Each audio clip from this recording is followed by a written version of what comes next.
هموطنان عزیز، آموزگاران و خوانندگان محترم، همه شما آموزگاران و خوانندگان و پدر و مادران را به افتخار جشن 30 سالگی استقلال دولتی تاجیکستان، روز دانش، درس صلح، آغاز سال تحصیل و به مناسبت افتتاح مؤسسه نوی تعلیمی یعنی گیمنازیا برای خوانندگان بالالیاقت صمیمانه تبریک میگویم.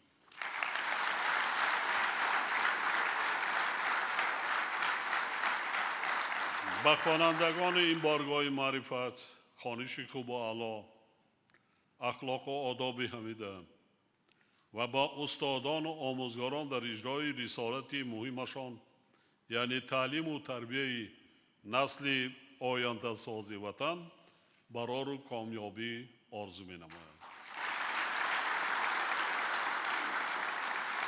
همه ساله با درس صلح آغاز نمودن سال نو خوانش در کشور ما به یکی از عنعنه‌های نیک تبدیل یافته است. باید گفت که ما مردم تاجیک به قدر صلح و آرامی و زندگی آسایشته می‌رسیم. آن را نعمتی بزرگ می‌دانیم، زیرا مردم تاجیکستان حیات آسوده را با بهای نهایت گران به دست آوردند. محض با سبب آنکه صلح و آرامی برای زندگی انسان اهمیت حیاتی دارد و خصوصاً در شرایط پرتضاد و زود تغییر آمده جهان معاصر ما باید به خاطر حمایه صلح و آرامی، ثبات سیاسی، وحدت ملی، اینچنین برای پیشگیری کردن تهدید و خطرهای زمان نو از قبیل تروریسم و افراطگرایی، قاچاق مواد مخدر، جنایتکاری متشکل فرامرزی و دیگر عامل‌های خطرزا بیش از هر وقت دیگر سهمگزار باشد. بنابراین ما را ضرور است که فرهنگ صلح و آرامی، وحدت ملی و امنیت و آسایشتگی را به فرزندان خود آموزانیم.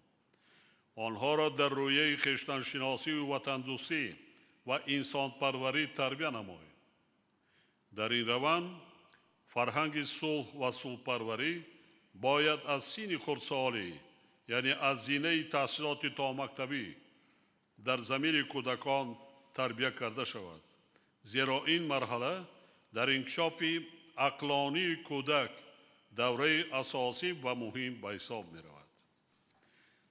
با در نظر داشت اهمیت این مسئله بخصوص سالهای آخر رشد زینه تحصیلات تا مکتبی در مرکز توجه حکومت مملکت قرار گرفته تا امروز در سمت بنیاد کردن و به استفاده دادن کودکستان‌های نو زمانوی کارهای زیاد به انجام رسانیده شدند.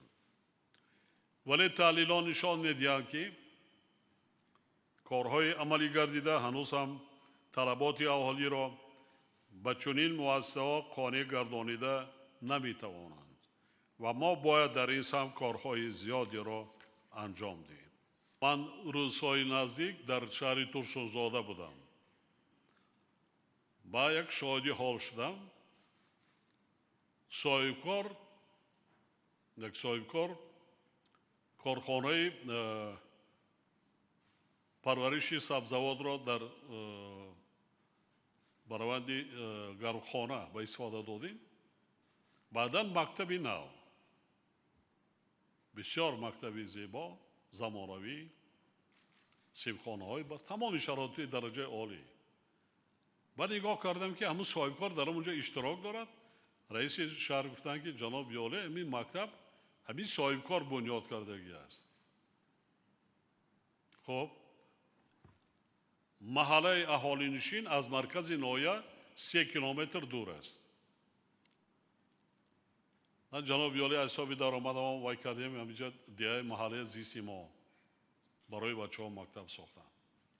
من اولین بار وای کردم که در مسافه 3 کیلومتر هر روز 140 کودک را مادران از همون جا گرفته از دهه مرکز ناحیه باغچه میبرند. باغچه مؤسسه تا مکتبی هر روز 3 کیلومتر میبرن 3 کیلومتر با گرفته میبرن از دستشون نه در هر یک محل نشین چونین پدر و مادر چونین مناسبت میکنن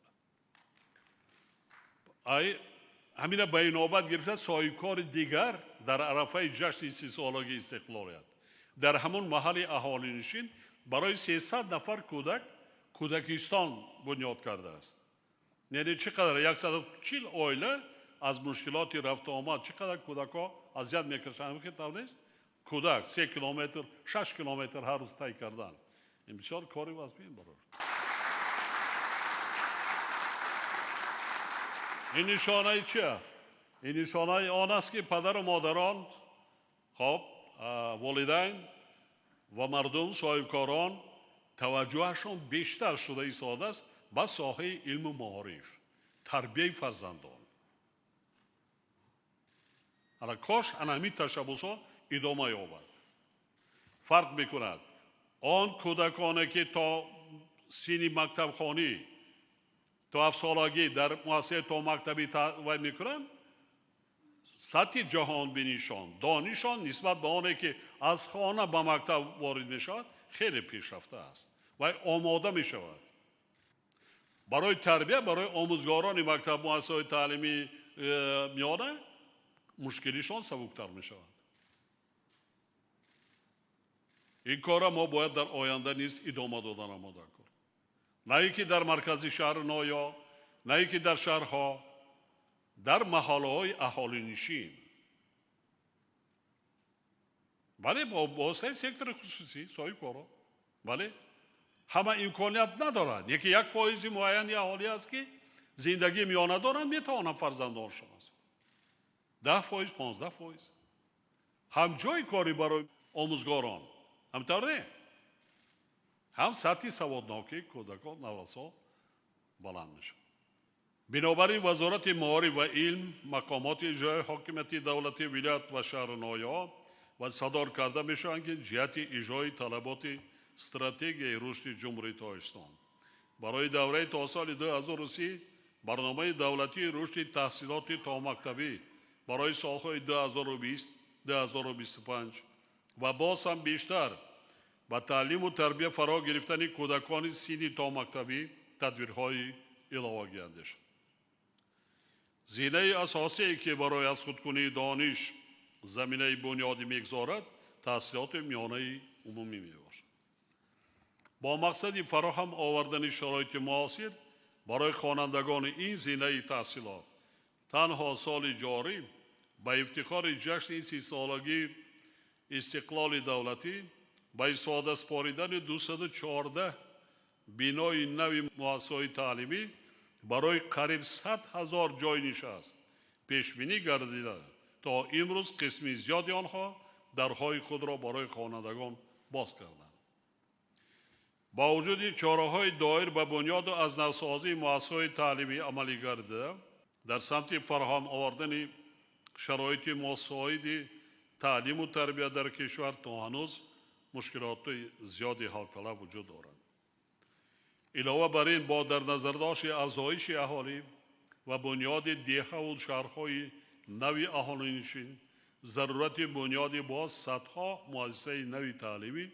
به میان آمده است حکومت تاجیکستان جهت باز هم بهتر نمودن وضع ساحه معارف تحکیم زمینه مادی و تکنیکی مؤسسه‌های تعلیمی و قبول برنامه‌های دولتی برای رشد ساحه پیوسته چاره‌جویی کرده ایستاده است در بودجه دولتی سال 2021 برای ساحه معارف 5 میلیارد و 597 میلیون سامانی پیش بینی گردیده است که این نسبت به سال 2020 11.2% زیاد می باشد.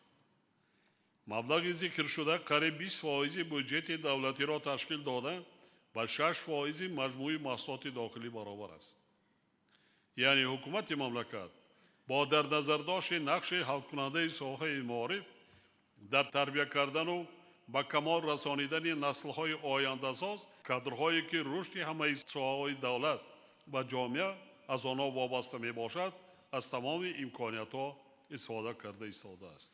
از این لحاظ هر یک رهبر و شخص مسئول ساحه معارف و هر یک آموزگار وظیفه‌دار است که رسالت خود را صافدلانه و از روی وجدان انجام داده برای تعلیم و تربیت نسل باسواد و صاحب معرفت و خویشتن‌شناس و وطندوست سهمی فعال گذارد.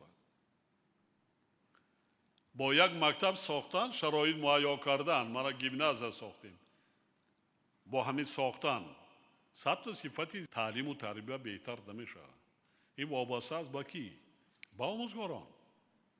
من زیاده از 2,500 مؤسسه‌های نوی تعلیمی بنیاد کردیم در زمان 30 سال. اساساً 20 سال، برای که با اقتصادیات ما از سال 2000 شروع کردیم. تا سال 2000 کشمکش‌های داخلی بود. لیکن هر سال 200,000 زیاد نورسان به صنف یکم می روند و ما از تا ختم میکنند قریب کمتر زیادتر از 110-115,000 100,000 جای علاوه در کار هر سال 2.4-2.5% افزایش اهالی است. بنیاد کردن ما در کار، شرایط های درجه عالی مهیا کردن ما در کار. یگان چی را دریغ دانستن ما در کار نیست، مخصوصا برای نسل جوان، برای فرزندان، برای نورسان، برای به پایان رسانیدن نسل دانشمند، زباندان و دارای جهانبینی و فهمیش وسیع باید پیش از همه مؤسسه‌های تعلیمی با آموزگاران صاحب تخصص، نوآور و ایجادکار و به کسب خود صادق تامین کرده شد. امروز در مؤسسه‌های تحصیلات عمومی کشور در برابر 98,400 نفر آموزگار دارای تحصیلات عالی و 30,300 نفر دارای تحصیلات میانه کسبی، قریب 1,800 نفر آموزگاران با تحصیلات میانه عمومی فعالیت میکنند که چنین وضع به صفت تعلیم بی تحصیل بوده نمیتواند. بنابراین وزارت معارف و علم و دیگر ساختارهای مربوطه را ضرور است که برای هر چه زودتر با آموزگاران اختصاصمند پورا تامین نمودن مؤسسه‌های تحصیلات عمومی کشور چاره‌جویی نماید.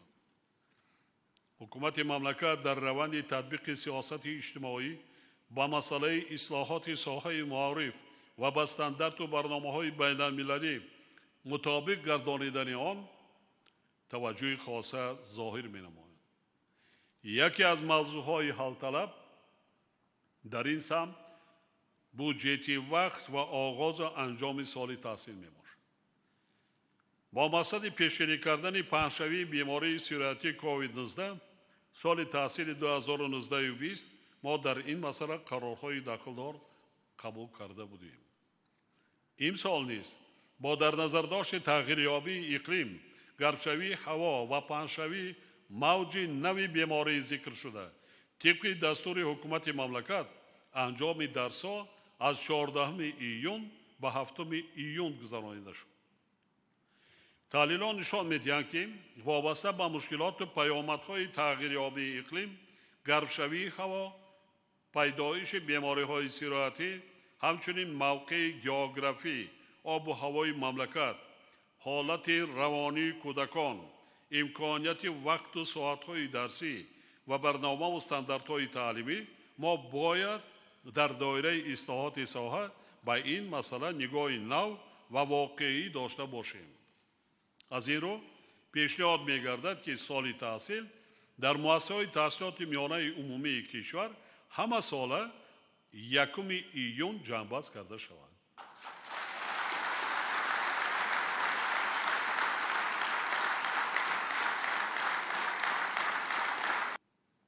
در رابطه با این به وزارت معارف و علم سپارش داده می شود که پیشنهاد و خلاصه های خود را در این خصوص با حکومت مملکت منظور نموده جهت وارد کردن تغییر و الاغا با سنت های معیاری و حقوقی ساحه چاره های ضروری اندیش. اصلاحات ساحه معارف که حالا در مملکت ادامه دارد در نوبت اول با بلند برداشتن صفت تعلیم و به معیارهای جهانی معاصر برابر نمودن آن نگرانیده شده است. این اقدام پیش از همه برای بلند برداشتن مهارت کسبی آموزگاران مؤسسه‌های تحصیلات میانه عمومی کشور عملی کرده می شود. از این رو تکمیل اختصاص و باز آموزی کسبی آموزگاران یعنی تکمیل دانش‌های زمینوی با محیط نوی اقتصادی و اجتماعی و طلبات نوی استحصالات و اجتماعیات مطابق گردانیدن مهارت و ملکه آنها کار مهم و حتمی میباشد. یکی از مسائل مهم در روند تعلیم در برابر به خوانندگان آموزانیدن دانش‌های نظریوی در ذهن آنها با وجود آوردن دانش یا ملکه عملی یعنی تجربه ابتدایی میباشد. هدف اساسی برنامه دولتی تامین مؤسسات تحصیلات عمومی جمهوری با کابینت‌های فنی آزمایشگاه‌های مجهز تعلیمی برای سالهای 2021 و 2025 که از جانب حکومت مملکت قبول گردیده است محض از همین عبارت است. طبق تحلیل‌ها وضع اجرای برنامه ذکر شده در اکثر شهرها قانع کننده نیست و رهبران مقامات اجرایی حاکمیت دولتی ولایت‌ها و شهرها را ضرور است که اجرای کارهای در دایره آن پیش بینی گردیده را در مهلت‌های مقرر شده تامین نمایند. دیگر مسئله مهم که با تطبیق هدف استراتژی صنعتی کنونی مملکت و با کشور صنعتی و اگراری تبدیل دادن تاجیکستان مساعدت می نماید، آماده کردن کادرهای کارگری، متخصصان صاحب کسب شاخه‌های تکنیکی و با این مقصد با شرایط ضروری تکنیکی و تکنولوژی تامین نمودن مؤسسات تحصیلات ابتدایی و میانه کسبی می باشد. با مقصد دستگیری و رشد مؤسسات تحصیلات ابتدایی و میانه کسبی، تحکیم پایه مادی و تکنیکی و بلندبرداشتن سطح و صفت آماده نمودن متخصصان با امر پرزیدنت مملکت از 30 مارس سال 2021 اعضای حکومت، وکیلان مجلس نمایندگان مجلس عالی و دیگر شخصان مسئول با مؤسسات تعلیمی مشخص با حیث سرپرست وابسته گردیدند. در یک سال آخر با در نظر داشت طلبات روز جهت به تنظیم در آوردن فعالیت مؤسسات تحصیلات ابتدایی و میانه کسبی یک قطار سندهای معیاری حقوقی تهیه و تصدیق و مورد اجرا قرار داده شدند. با دستگیری و غمخوری‌های همه‌جانبه حکومت مملکت دایر به تأسیس مؤسسات تحصیلات میانه کسبی دولتی و غیر دولتی و با این وسیله صاحب معلومات گردانیدن جوانانی که خواهش صاحب شدن به معلومات میانه کسبی را دارند امروز شرایط مساعد فراهم آورده شده است. از جمله در سال تحصیل 2020-2021 در کشور 7 مؤسسه تحصیلات میانه کسبی دولتی و غیر دولتی با فعالیت آغاز کرده در آنها هزاران نفر جوانان با تحصیل فرا گرفته شدند. حالا در کشور 78 مؤسسه تحصیلات میانه کسبی فعالیت دارد که نسبت به سال 1991 35 مؤسسه زیاد می باشد. برای مقایسه قاطع نشان می سازم که در مؤسسه تحصیلات ابتدایی و میانه کسبی تا سال 1991 از روی 147 اختصاص متخصص آماده کرده می شد. امروز در این مؤسسات طبق طلبات بازار مهنت از روی 306 اختصاص متخصص تیار کرده می شد. یکی از هدف‌های اساسی حکومت مملکت با کسب آموزی جلب کردن کلانسالان و با همین راه برای آنها فراهم آوردن امکانیت مشغول شدن یا با این یا آن نمودی فعالیت می باشد. باز مثال میارم سفر آخران حاجی نعمت گپ درباره چیز میرود کسبیت متخصص بودن تیار کردن و چی پیشنهاد کردن دیقان بینید مرا معلومات ندارم.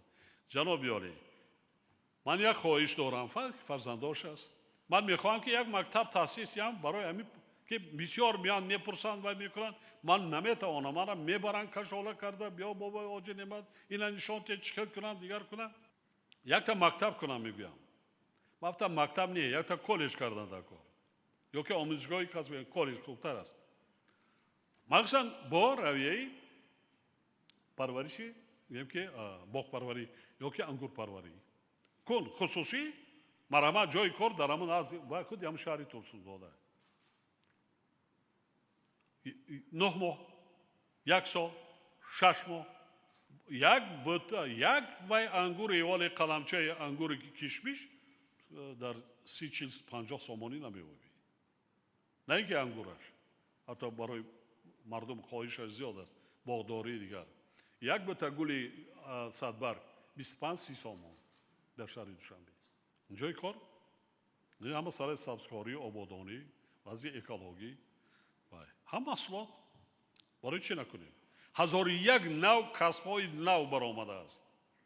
اختصاص‌های نو که را باید دانسته مونده کن. تکنولوژی وارد کرده ایستادیم. صنعت سبک دیگر متخصص نیست.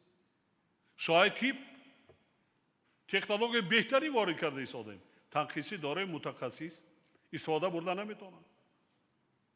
من همین کسری وزیر و کووید 19 نشان داد. تکنولوژی دار دیگر بینی و تنقیصی میکشه متخصص انگشتمار. امروز در این مؤسسات طبق طلبات بازار مهنت از روی 306 اختصاص متخصص تیار کرده میشه. یکی از هدفهای اساسی حکومت مملکت با کسب آموزی جلب کردن کلانسالان و با همین راه برای آنها فراهم آوردن امکاناتی مشغول شدن به این یا نمودی فعالیت می باشد.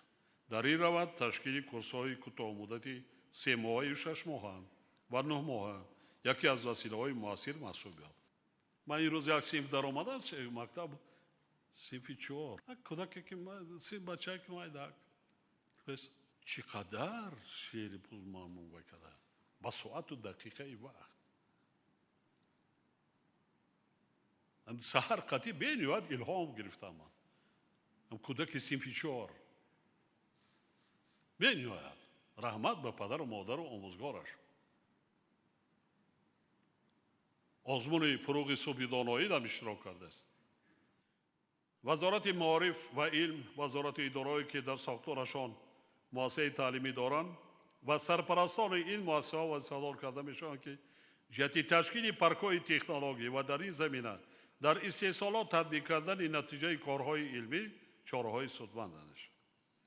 آموزگاران و خوانندگان عزیز، هنوز از نخستین سالهای صاحب استقلالی مسئله بلند برداشتن سوادناکی و معرفتناکی مردم از جمله نورسان و جوانان، رشد تحصیلات عالی کسبی، پیوسته بلند برداشتن سطح و صفت آماده سازی متخصصان، توسعه دایره اختصاصات و جستجو و دریافت راه و اصولهای نو و پیشرفته در مرکز توجه حکومت مملکت قرار داده شد. در رابطه با این بار دیگر تاکید می‌سازم که دولت را کادرهای دانشمند و صاحب معرفت و وطن دوست و وطن پرور آباد می‌کنند. وطن و دولت را هرگز با جهل و بیسوادی پیش بردن و صاحبی کردن امکان ندارد. زیرا جهالت و بیسوادی فقط بدبختی و ناکامی می‌آورد. در جهان معاصر دسترسی به علم و اینواسیون معاصر، تکنیک و تکنولوژی پیشرفته و تشکل جامعه علمی و تکنیکی تامین کردن پیشرفت کشور عموما امکان ندارد. با اعلان نمودن صنعت کنونی با صورت کشور همچون هدف چهارم استراتژی مملکت ما مقصد داریم که استفاده تکنولوژی‌های معاصر را در تمام ساحه‌های اقتصاد ملی گسترش داده، تفکر تکنیکی اهالی و در نوبت اول جوانان و نورسان را توسعه بخشیم. برای پیشرفت علم‌های بنیادی، ریاضی و طبیعی و تکنیکی و تکنولوژی فضای مساعد فراهم آوریم. با همین خاطر ما سالهای 2020-2040 را 20 ساله آموزش و رشد فن‌های طبیعی، دقیق و ریاضی اعلان کردیم و باور داریم که این اقدام به رشد تفکر تکنیکی و جهانبینی علمی جامعه تکان جدی می‌باشد. جهت عملی سازی هدف‌های 20 ساله و با مقصد رشد تفکر تکنیکی، وسیع نمودن جهانبینی علمی، تامین کردن دسترسی به تکنیک و تکنولوژی‌های زمانوی، توسعه اختراع‌کاری و نوآوری، پیوند علم با استحصالات، جلب بیشتر خوانندگان و دانشجویان و دیگر قشرهای جامعه با آموزش فن‌های طبیعت شناسی، دقیق و ریاضی، اینچنین دریافت استعدادهای نو در این سمت همه ساله برگزار نمودن آزمون جمهوری علم فروغ معرفت را اعلان نمود. اشتراک فعال جوانان و نورسان و دیگر قشرهای جامعه در دوره‌های یکم و دوم این آزمون نشان می‌دهد که آنها با آموزش فن‌های طبیعت شناسی دقیق و ریاضی توجه زیادی دارند و برگزاری آزمون مذکور مخصوصاً به دریافت اختراعکاران و نوآوران و دانندگان خوب تکنیک و تکنولوژی‌های معاصر مساعدت می‌نماید. اکادمی ملی علم‌های تاجیکستان، وزارت معارف و علم، مؤسسه‌های علمی و تحصیلات عالی کسبی را ضرور است که جهت در سطح بلند تشکیل کردن و گذرانیدن آزمون جمهوری علم فروغ معرفت چاره‌جویی نمایند و من بعد با مقصد جلب بیشتری همه قشرهای جامعه به این آزمون تدبیرهای عملی اندیشند. همچنین خاطر نشان می‌نمایم که در عملی کردن این اقدام ذکر شده استادان و آموزگاران باید نقشی اساسی داشته باشند. زیرا آموزگاران گروهی پرنفوذی میباشند که رسالت مفکوره سازی ملت و جامعه با سواد و صاحب معرفت گردانیدن نسل‌های نورست و برای کشور به کمال رسانیدن کادرهای آینده ساز به دوش آنها واگذار شده است. از این خاطر ما منبع نیز برای تقویت مقام آموزگاران در جامعه چاره‌جویی میکنیم.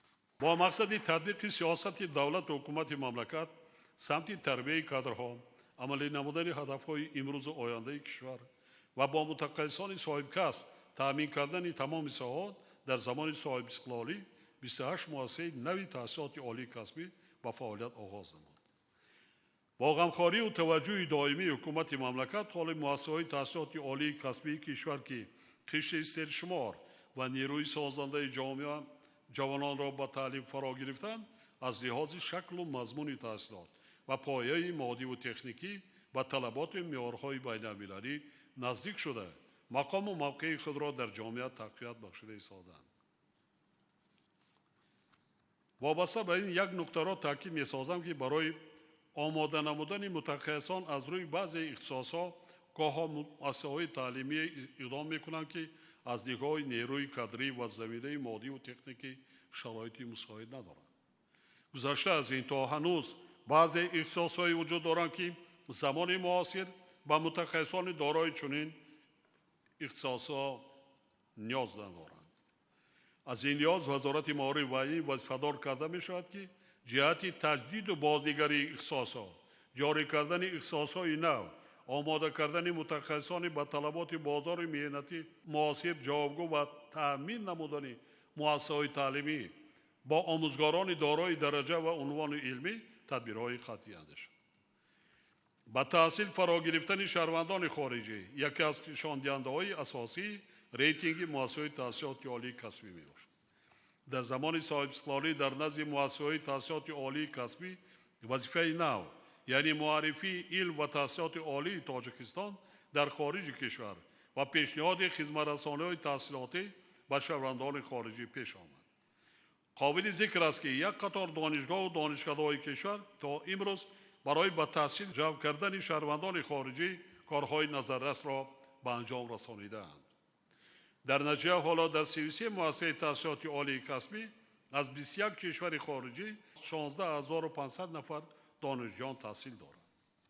در رابطه با بلند برداشتن صفت تعلیم خاطر نشان می‌سازم که در جریان تعلیم ثمرناک استفاده کردن تکنولوژی‌های معاصر اطلاعاتی و کمیونیکاسیونی، تهیه و استفاده اصول‌های فعال تعلیم و نظام نوی تعلیمی جوابگو به طلب زمان و موافق با اصالت اجتماعی و اقتصادی کشور، تقویت فعالناکی دانشجویان و هیئت آموزگاران، تهیه و جاری نمودن برنامه‌های مشترک تعلیمی در میان مؤسسه‌های تحصیلات عالی کسبی طلب زمان میباشد. در این روند همچنین ضرور است که دایر به تجدید نظر کردن اختصاصات وابسته به طلبات بازار مهنت، بلند برداشتن صفت تعلیم، تحکیم بخشیدن پیوند علم با استحصالات و در اساس نقشه و برنامه‌های تعلیمی برای ماندن چاپ کتاب‌های درسی به زبان دولتی باید منتظم چاره‌جویی کرده شد. همچنین تاکید می‌سازم که از قبول قرار حکومت مملکت درباره جدا کردن گرانت‌های خرد جهت جلب دانشجویان و تهیه لایه‌های اینواسیونی و کشفیات و اختراع‌کاری 6 سال سپری گردیده است ولی از بی‌توجهی راهبران یک قطار مؤسسه‌های تحصیلاتی عالی کسبی اجرای آن قانع کننده نیست و ضرور است که کارها در این سمت جانا کرده شود. در دوران استقلال در زمینه همکاری‌های بین‌المللی میان تاجیکستان و کشورهای خارجی 123 سازشنامه همکاری بین حکومتی در ساحه معارف، علم و تکنیک و 83 سازشنامه همکاری بین اداروی به تصویب رسیده است که در اساس این سندها حالا در مؤسسه‌های تحصیلات عالی کسبی 33 کشور خارجی بیش از 40,000 جوانان صاحب استعداد ما از روی اختصاص‌های برای اقتصاد ملی ضروری تحصیل کرده ایستادند. تأسیس فاندی مخصوص پرزیدنت تاجیکستان جهت تیار نمودن متخصصان در کشورهای خارجی از جمله غمخوری‌های حکومت مملکت دایر به دستگیری جوانان لایق‌مند میباشد. همچنین از سال تأسیس استیپندی بین‌المللی پرزیدنت تاجیکستان درخشندگان تا سال تحصیل 2019 و 2020 528 نفر شهروندان ما در زمینه‌های گوناگون تحصیل بکالور، متخصص، ماجستراتورا، اسپیرانتورا، اردیناتورا، دکترانتورا و کارآموزی در دانشگاه‌های با نفوذ دولت‌های خارجی با تحصیل فرا گرفته شدند. تحلیل معلومات 5 سال آخر نشان می‌دهد که شماره دانشجویان طبق بورسیه‌ها با مؤسسه‌های تحصیلات عالی کسبی خارجی کشور فرستاده شده در سال 2019 نسبت به سال 2015 133% زیاد گردیده است. در دایره فعالیت سودمند سازمان همکاری شانگهای که بر نزدیکی در پایتخت کشورمان شهر دوشنبه جلسه شورای سران دولت‌های این سازمان برگزار می‌گردد، فعالیت دانشگاه سازمان همکاری شانگهای برا مانده شده است. از جمله تاجیکستان در 10 مؤسسه تحصیلات عالی کسبی به هیئت دانشگاه مذکور شامل بوده در دایره برنامه‌های تبادل دانشجویان و آموزگاران از مؤسسه‌های تحصیلات عالی کسبی کشور ما 236 نفر دانشجویان حالا در دانشگاه‌های عضو دانشگاه سازمان همکاری شانگهای از روی برنامه‌های ماجستراتورا و زبان آموزی تحصیل کرده ایستادند.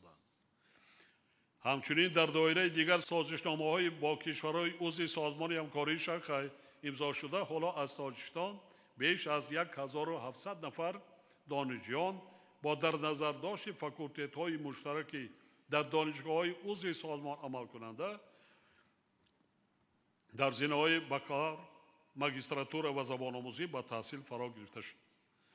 با وجود کارهای تا امروز در این سمت عملی گردیده رهبران وزارت معارف و علم و مؤسسه‌های تحصیلات عالی کسبی کشور را ضرور است که جهت بستن سازشنامه‌های دو جانبه و اجرای ثمره‌بخش آنها در سمت تحصیل دانشجویان در خارج کشور، تبادل آموزگاران و دانشجویان، اینچنین تکمیل اختصاص آموزگاران در مؤسسه‌های تعلیمی و علمی خارجی تدبیرهای سودمند شد.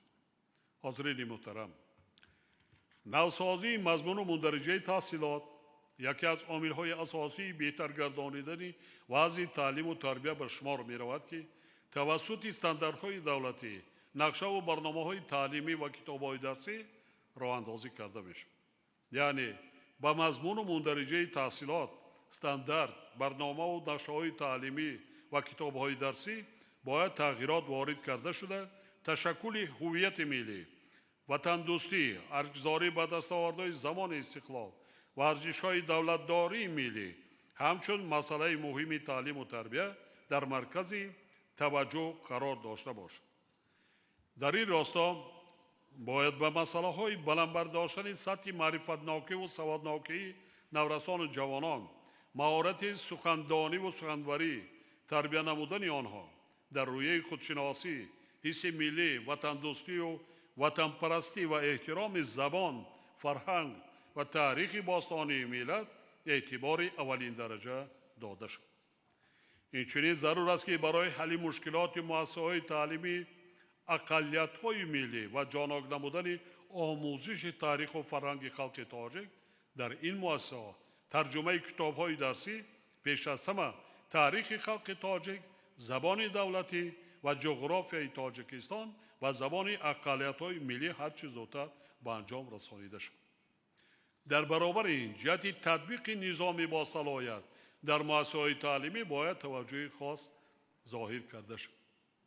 چون این مناسبت نه تنها به بلند برگردیدن شوق و ذوق دانش اندوزی و در عمل استفاده نمودن دانش‌های نظریه‌ای بلکه با تقویت قابلیت اندیشرانی تشکل شخصیت نسل نورست مساعدت نموده زمینه واقعی انکشاف استفاده امکانیت‌های ذهنی را در روند تعلیم و بیرون از آن تأمین می‌سازد.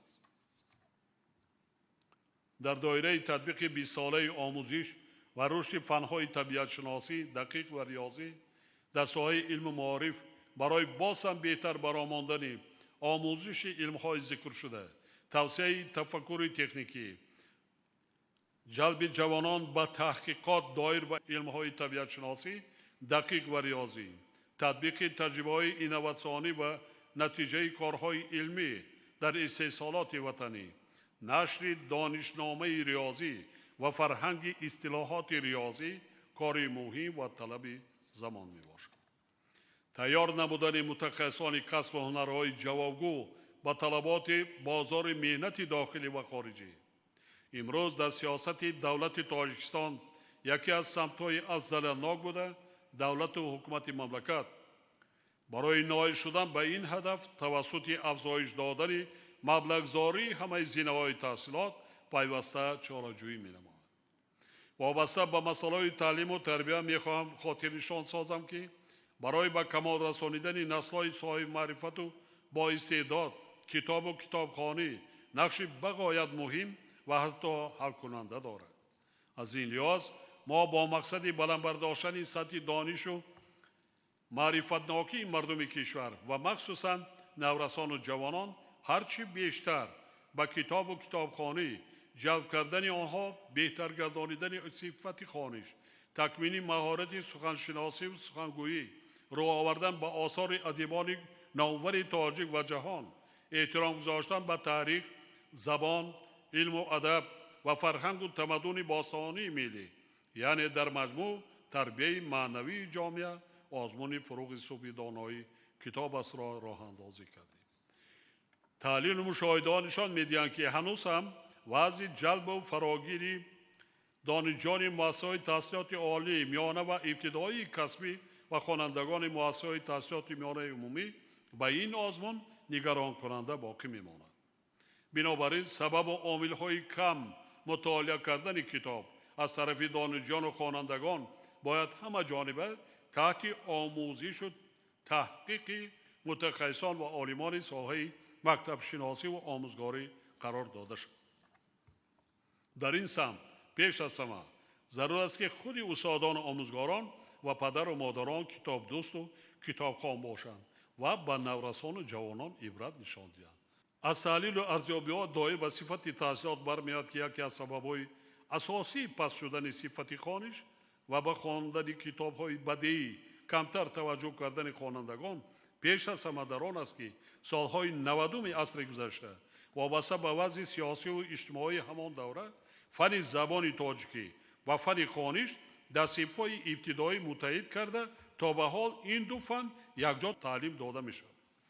یعنی درس یا فن خوانش که برای رشد و مهارت و ملکه خوانش بهتر گردیدن صفت خواندن کتاب تحلیل معنای کلمه ها و سخنور و سخندان شدن خوانندگان یکی از فن‌های اساسی بود از نقشه‌های تعلیمی برداشته شد.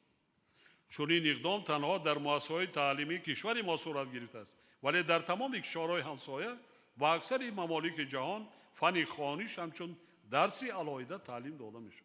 بنابراین وزارت معارف و علم وظیفه‌دار کرده می‌شود که جهتی در دایره ساعت‌های برای فن زبان تاجیکی جدا شده در حجم 10 ساعت در یک هفته به طور علاهده تعلیم دادن فن‌های زبان تاجیکی و خوانش آزمایش گذرانیده پس از آن جهت جاری کردن درس زبان تاجیکی و درس خوانش در صف‌های ابتدایی نشر کتاب‌های این دو فن و تجدید نظر کردن نقشه‌های تعلیمی صف‌های ابتدایی تدبیرهای ضروری اند. حاضرین گرامی، شهر دوشنبه همچون پایتخت وطن صاحب استقلال ما سال به سال رشد کرده ایستاده است. در شهر در برابر بنیاد انشاءات مهم انفراساختاری پایتخت به مسئله ساختمان و تأسیس مؤسسه‌های تعلیمی نو و زمانوی و جوابگو به طلبات زمان معاصر توجه مخصوص ظاهر می‌گردد. باید گفت که تنها طی سالهای 2017-2020 در شهر دوشنبه با خرج زیاده از 450 میلیون سومانی 24 مؤسسه تأسیسات میانه عمومی برای 31,000 جای نشست و 9 مؤسسه تأسیسات تا مکتبی برای قریب 2,000 کودک بنیاد گردیده است.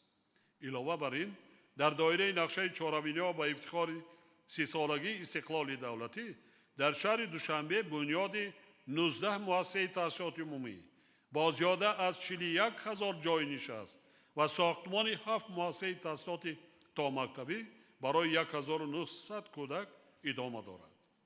ساختمان گیمنازیا برای خوانندگان بالای خط در کوچه ساحلی ناحیه فردوسی شهر دوشنبه سال 2019 برای 2,500 نفر خواننده آغاز گردیده بود.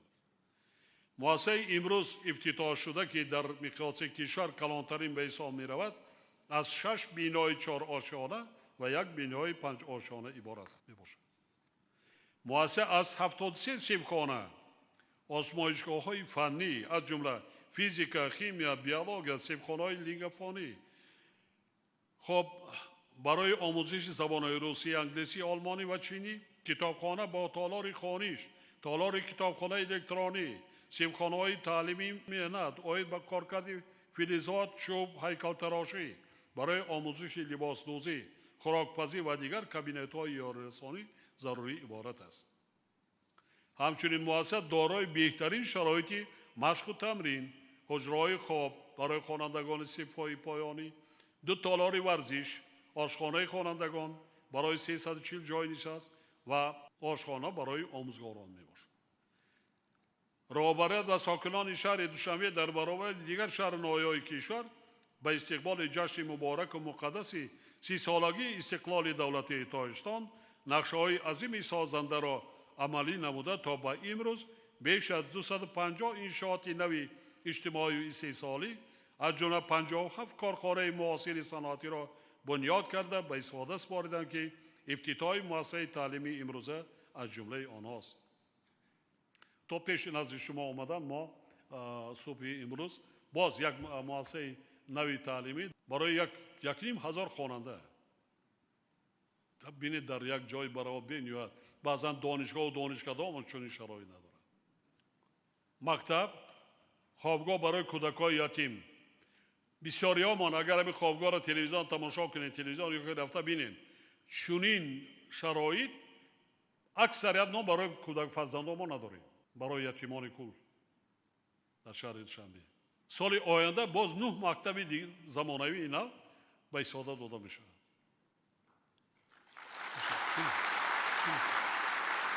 یعنی پایتخت مملکت را ما طرز کرده استفاده که از عملی هاست. قریب که پرابلم به سوهای اجتماعی شهر مثلا سوهای معارف و تندرستی نمیموند.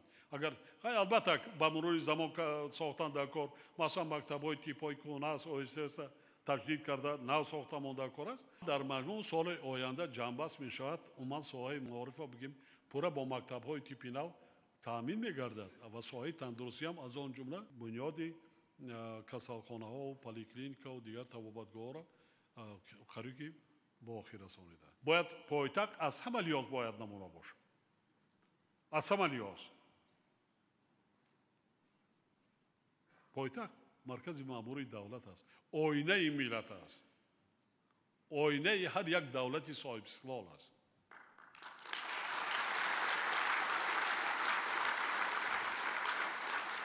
چطوره که بالاتر ذکر گردید در دوام 1 سال یعنی سال جاری در مملکت زیاده از 200 مؤسسه تعلیمی نو به استفاده داده می شود. همین سال پدر و مادران محترم باید روند تعلیم و تربیت فرزندان خود را جدی نظارت کنند و به مسئله فراهم آوردن شرایط برای علم و دانش آموزی آنها اعتبار اولین درجه دهند.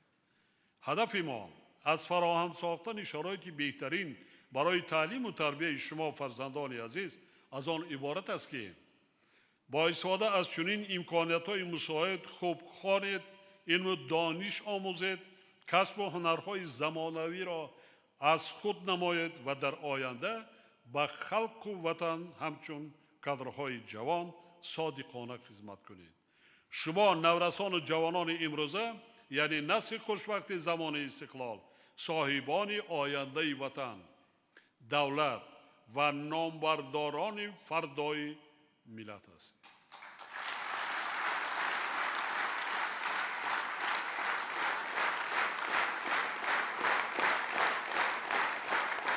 ما از هر یک شما امید زیاد داریم. بار دیگر تمام خوانندگان و دانشجویان عزیز، استادان و آموزگاران گرامی و پدر و مادران محترم کشور را به مناسبت جشن مقدس 30 سالگی استقلال دولتی، روز دانش، درس صلح و افتتاح 214 مؤسسه نوبنیاد تعلیمی که در تمام قلمرو مملکت در عرفه جشن بزرگ ملی درهای خود را برای فرزندان مردم تاجیکستان باز کردند و این بارگاه معرفت صمیمانه تبریک گفته برایشان تنصیحاتی، عمری با برکت، حس بلند ملی و وطن دوستی و به شاگردان گیمنازیای زیبای امروزه خوانشی خوب و اعلی آرزو مندم. همیشه سلامت و سربلند.